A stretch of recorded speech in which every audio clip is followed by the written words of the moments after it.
Hello મિત્રો, જય શ્રી કૃષ્ણ। આજે આપણે બનાવશું દૂધ પાક। તો એના માટે મેં 4.5 લીટર ગાયનું દૂધ લઈ લીધું છે અને ઉકળવા માટે મૂકી દીધું છે। અને પહેલાં પણ આ ઉકળેલું જ દૂધ છે, એટલે એકદમ સરસ પીળું થઈ ગયું છે, એટલે અડધી કલાક ઉકળેલું આ દૂધ છે।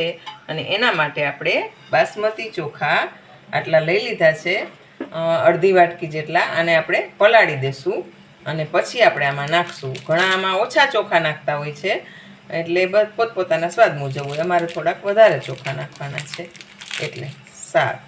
ચોખા એકદમ નિતારી લીધા છે, હવે આપણે આ દૂધની અંદર નાખી દઈશું। હવે આ 1 કલાકથી આ રીતે ઉકળે છે અને હવે આપણો દૂધ પાક રેડી છે। તો હવે આપણે આમાં ખાંડ નાખી દઈશું। ભાત પણ એકદમ સરસ ચડી ગયા છે, તો આપણે આ ખાંડ નાખી દઈશું।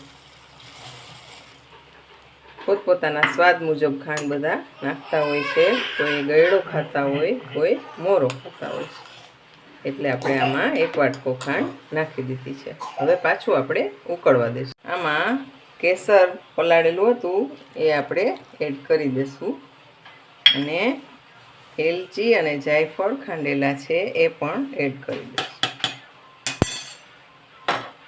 હવે આપણો દૂધ પાક રેડી છે। હવે આને એકદમ ઠંડુ થવા દેશું।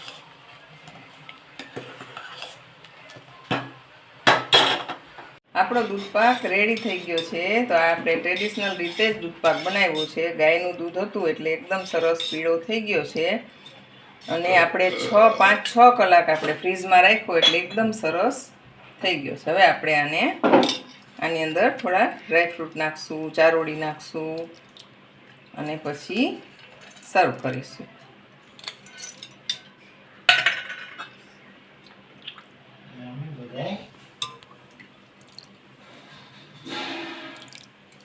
તો આપણું આ ફૂલ મેનુ રેડી છે। દૂધ પાક, પૂરી, દાળ ભાત, બટેટાનું શાક, મગ અને પાપડ।